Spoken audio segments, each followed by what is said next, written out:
Assalamualaikum warahmatullahi wabarakatuh.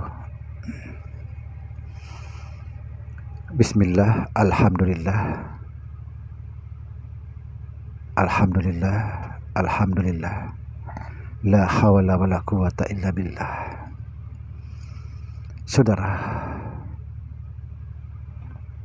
dimanapun Anda berada, semoga senantiasa dalam bimbingan Allah Subhanahu wa Ta'ala dan diberikan kesehatan jasmani dan rohani, insya Allah. Saudara, video kali ini kita akan membahas Al-Quran.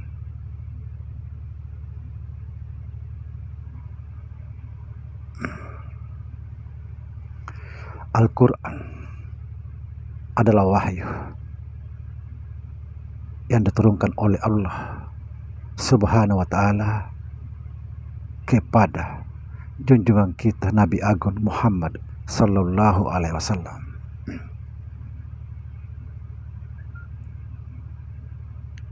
Belum bernama Al-Quran dan belum ada titik, masih murni, semurni-murninya. Tidak sembarang orang mentafsirkan atau memberi makna, tidak sembarang. Dan juga masih bentuk lembaran, tidak seperti ini yang kita pegang sekarang. Saudara, semua wahyu yang diturunkan oleh Allah Subhanahu wa Ta'ala kepada junjungan kita Nabi Muhammad Sallallahu Alaihi Wasallam disimpan semua putrinya, yaitu Fatimah, sehingga disebut Masab Fatimah. Saudara, perlu diketahui, setelah 20 tahun Nabi Sallallahu Alaihi Wasallam wafat, lalu lembaran ini ditulis atau disalin oleh Sayyidina Utsman, disalin dalam 4 salinan yang disebut Masab Utsman.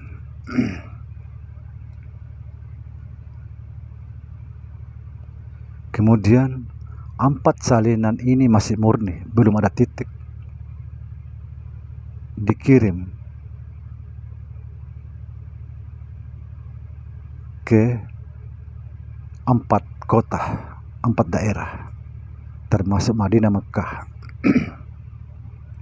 Masih murni, saudara.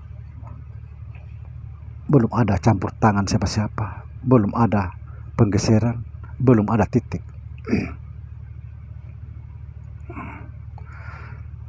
Setelah dikirim ke 4 kota, 3 yang terbakar, entah disengaja atau tidak, yang jelas 3 yang terbakar. Dalam sejarah, insya Allah orang mengerti sejarah pasti tahu. Tinggal 1 lagi yang asli.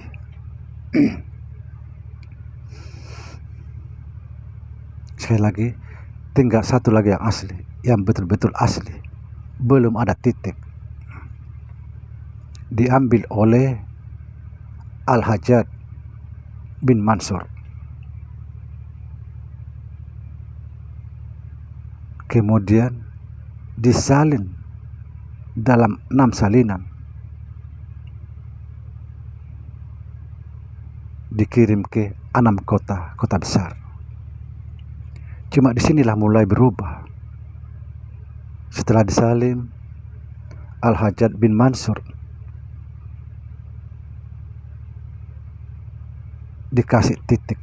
Disinilah mulai ada titik. Cuma permasalahannya di sini juga ada ditambahi dan ada dikurangi. Disinilah berubah makna 50% setelah dikasih titik. Di sini juga lah bermacam-macam orang menafsirkan Al-Quran. Sekali lagi, bermacam-macam orang menafsirkan sesuai tafsirannya sendiri masing-masing. Semua membenarkan tafsiran masing-masing, bukan mencari kebenaran, tetapi mencari pembenaran. Pada saat waktu belum ada titik, tidak sembarang orang menafsirkan. Setelah dikasih titik, bermacam-macam orang menafsirkan.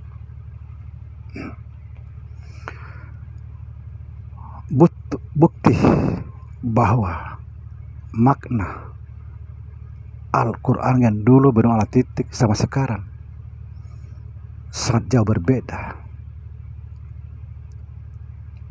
Saya kasih contoh, saudara. Ketika Rasulullah SAW berdakwah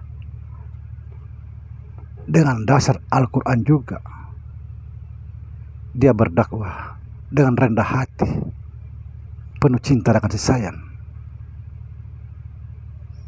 mengislamkan orang kafir, memanusiakan manusia. Tidak ada kebencian, caci maki, adu domba, fitnah, tidak ada. Ini Al-Quran ya, Al-Quran patokannya. Tapi sekarang coba kita lihat, ini sama-sama Al-Quran patokannya. Sekarang perhatikan, para penceramah penuh kebencian, caci maki, adu domba, penghinaan, bahkan sesama muslim saling mengkafirkan. Katanya ada dalilnya. Na'udzubillah. Jadi masing-masing mencari pembenaran, bukan mencari kebenaran. Padahal, saudara, kita terjebak diri kita sendiri, terjebak dengan ego sendiri. Kita selalu menafsirkan sesuatu, mencari pembenaran, bukan mencari kebenaran.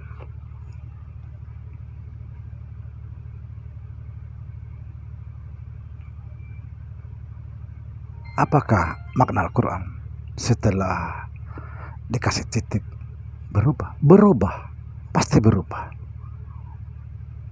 Dulu tidak sembarang orang menafsirkan. Dulu betul-betul murni. Sekarang ada titik, bermacam-macam orang menafsirkan. Lalu siapa yang paling benar? Sekarang Al-Quran sudah dipakai menghujat, menghina, memfitnah, mengkafirkan satu sama lain. Dulu tidak ada. Contoh bahwa ada perubahan makna. Perhatikan saudara.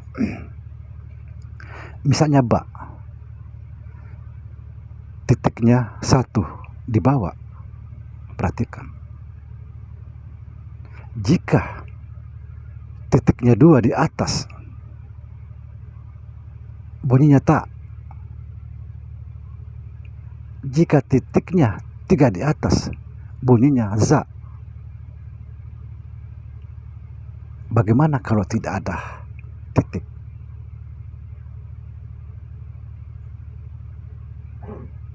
Tidak ada yang bisa Tidak ada yang macam-macam. Sekarang orang bebas menafsirkan, terserah menurut pandangannya sendiri. Ini kita salah besar, sangat salah besar. Yang salah siapa?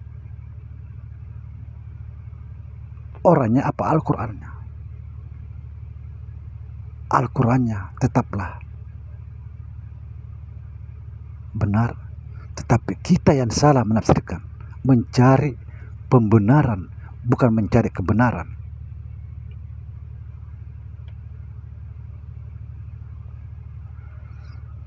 Nauzubillah. Saudara, dimanapun Anda berada, marilah kita mencari kebenaran. Jangan mencari pembenaran untuk menghujat orang lain.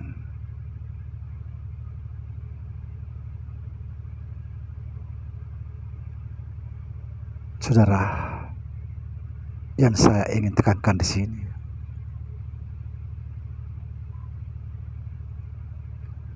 tidak usah kita mencari-cari kesalahan, kekurangan, kelemahan agama lain. Tidak usah. Sedangkan kita sendiri pun Islam belum selesai. Kita masih saling mencaci, menghina, membenci, mengkafirkan sesama Islam. Kenapa kita menyeberang di tempat lain? Kita benahi dulu agama kita. Benahi agama kita. Tidak usah mengurusi agama orang lain.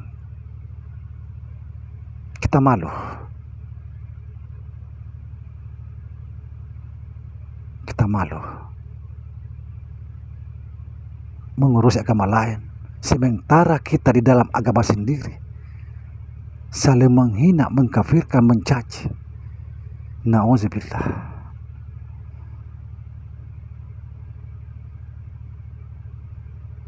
Kita kembali kepada yang benar. Sekali lagi, kita kembali kepada jalan yang benar, yaitu jalan diridhoi Allah. Kita kembali kepada Islam, rahmatan lil alamin.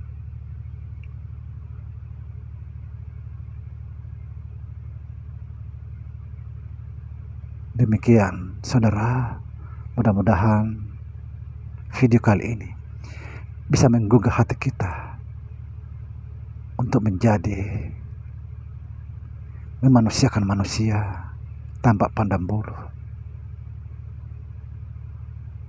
Masalah iman, biarlah itu menjadi urusan Allah, bukan urusan kita.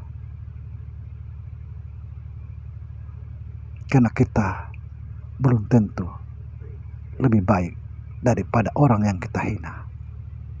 Assalamualaikum warahmatullahi wabarakatuh.